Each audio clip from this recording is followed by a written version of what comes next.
साथ हम सब एक बार प्रेम से बोलेंगे, जोर से बोलेंगे। बोलिए भारत माता की, भारत माता की, भारत माता की।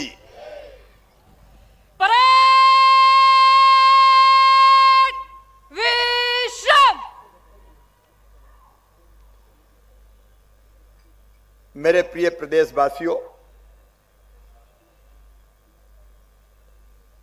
बहनों, भाइयों, भांजे और भांजियों,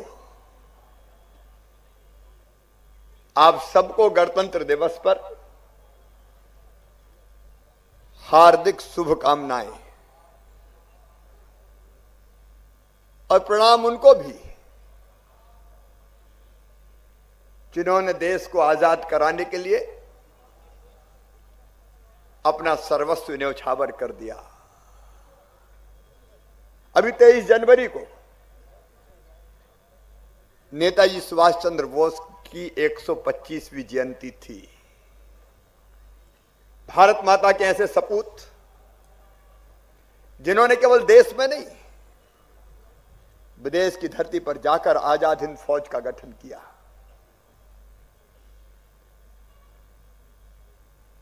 तुम मुझे खून दो, मैं तुम्हें आजादी दूंगा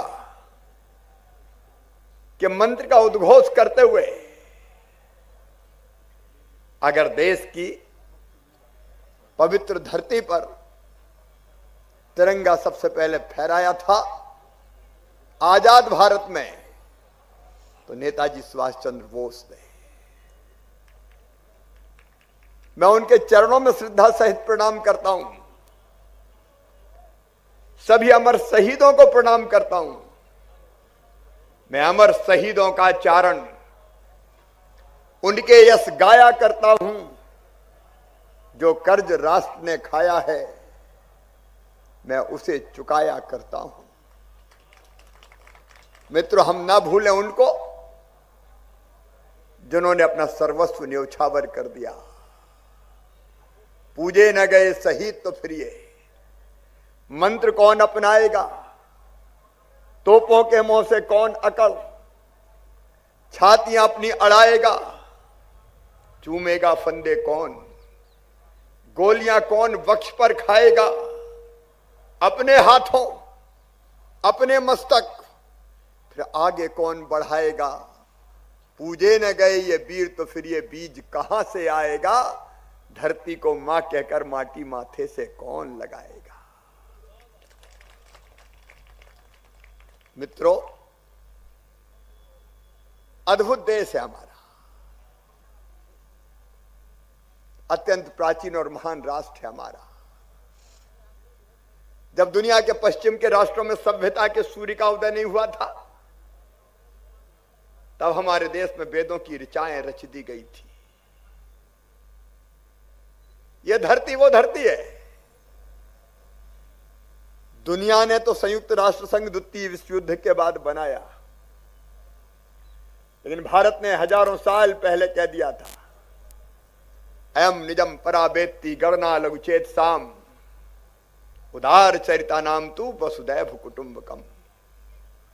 ये मेरा, ये तेरा, ये सोच छोटे दिल वालों का होता है। जो विशाल हृदय के होते हैं वो तो कहते हैं सारी दुनिया ही एक परिवार है। एकम सद्विप्रा बहुधा वदंती की हमारी संस्कृति। धर्म की जय हो, अधर्म का नाश हो। प्राणियों में सद्भावना हो, मनुष्य मात्र में नहीं। प्राणियों में सद्भावना हो और विश्व का कल्याण हो। यह बचपन से हम गाते रहे। सबके मंगल की कामना करने वाला हमारा महान राष्ट्र आज प्रगति और विकास के नए पथ पर अग्रसर है। लेकिन आज मैं आगे बोलूं उसके पहले एक ऐसा अज्ञात शत्रु 1 साल पहले आया। एक महामारी, एक ऐसी बीमारी जिसके बारे में दुनिया को पहले कोई जानकारी नहीं थी। कोरोना ने दुनिया को ग्रस लिया, लेकिन आज मुझे गर्व है भारत के प्रधानमंत्री श्रीमान नरेंद्र मोदी जी के नेतृत्व पर जिस दूरदर्शिता और संकल्प के साथ उन्होंने कोरोना की लड़ाई का नेतृत्व किया, वो अद्भुत है। लेकिन आज मैं उनके चरणों में भी श्रद्धा सहित प्रणाम करना चाहता हूं, जिन्होंने कोरोना से लड़ते लड़ते जनता को बचाने के लिए अपनी जान हथेली पे रख के सर पे कफन बांध के काम किया। जब कोरोना का नाम सुन के लोग कांप जाते थे, तब वो निकल पड़े थे। चाहे हमारे डॉक्टर हो, नर्स हो, पैरामेडिकल स्टाफ हो, हमारे पुलिस के साथी हो, हमारे जवान हो, हमारे नगर निगम, नगर पालिका, नगर पंचायतों के कर्मचारी, रेवेन्यू का अमला। याद है इंदौर में, उज्जैन में हमारे पुलिस अफसर शहीद हो गए अपनी ड्यूटी का निर्वाह करते हुए। एक ने अनेकों लोगों ने बलिदान दिया। डॉक्टर नहीं रहे, 24 घंटा काम करने वाले ऐसे डॉक्टर जो 3-3 महीने अपनी गाड़ी में सोए, अपनी मासूम बेटा बेटी से भी नहीं मिल पाए। उनका अविस्मरणीय योगदान है, उनको हम कभी भूल नहीं सकते। मैं उनको भी श्रद्धा सहित प्रणाम करता हूं। 1 साल पहले यह बीमारी आई, लेकिन प्रधानमंत्री ने पहले ही पहचान लिया और इसलिए न केवल एडवाइजरी जारी की गई जनवरी के महीने में पिछले साल, बल्कि जनता कर्फ्यू लगा के पहले से भूमिका बनाई गई। कोरोना वॉरियर्स का ताली और थाली से सम्मान करके उनको प्रेरित किया गया और फिर लॉकडाउन का वो दौर हमने देखा है, जब सारी गतिविधियां ठप हो गई। लेकिन प्रिय प्रदेशवासियों, अगर लॉकडाउन ना होता तो ये महामारी भयानक विनाश करके जाती। हमारे पास पर्याप्त साधन नहीं थे। टेस्टिंग लैब, पीपीई किट, दवाई, मास्क की व्यवस्था, इलाज का तरीका, किसी का इंतजाम नहीं था। लॉकडाउन ने एक तरफ, क्योंकि बीमारी तो संक्रमण से लगती है, हमको एक दूसरे से दूर किया तो फैलने की गति बीमारी की धीमी हुई। और उसी बीच हमने सारी तैयारी बीमारी से लड़ने की कर ली। प्रधानमंत्री ने कहा जान है तो जहान है। हमने वो दौर भी देखा जब हजारों मजदूरों को वापस लौटना पड़ा। और मुझे कहते हुए प्रदेशवासियों का अभिनंदन करना चाहता हूं। मध्य प्रदेश ऐसा प्रदेश था जब हमने देखा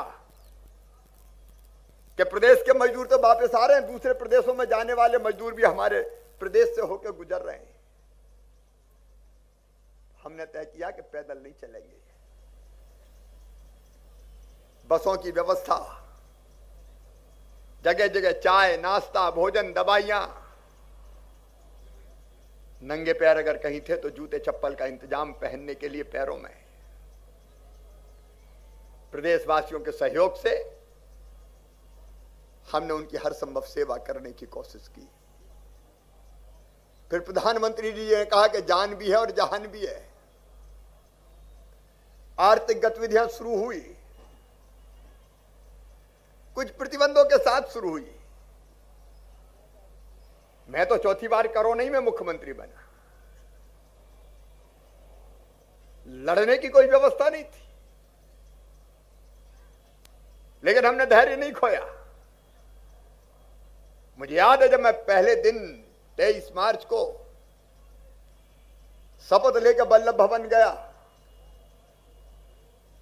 हमारे पास टेस्टिंग लैब नहीं थी, हमारे पास पीपीई किट नहीं थे, अस्पताल में बेड्स का इंतजाम नहीं था, दवाइयों की व्यवस्था नहीं थी। लेकिन आपके सहयोग से प्रदेशवासियों इस स्तर पर यह व्यवस्था बनाने का प्रयास किया गया। 4 महीने बिना नागा के हर दिन कोरोना की हमने समीक्षा की और आज मुझे बताते हुए प्रसन्नता है कि 54,000 टेस्ट एक दिन में करने की क्षमता मध्य प्रदेश की धरती पर हमने विकसित कर दी। मास्क हो, पीपीई किट हो, सैनिटाइजर्स हो, अस्पताल में बेड्स हो, ऑक्सीजन की व्यवस्थाएं हो, हाइड्रोक्सीक्लोरोक्वीन हो, प्राइवेट अस्पताल से टाई अप करके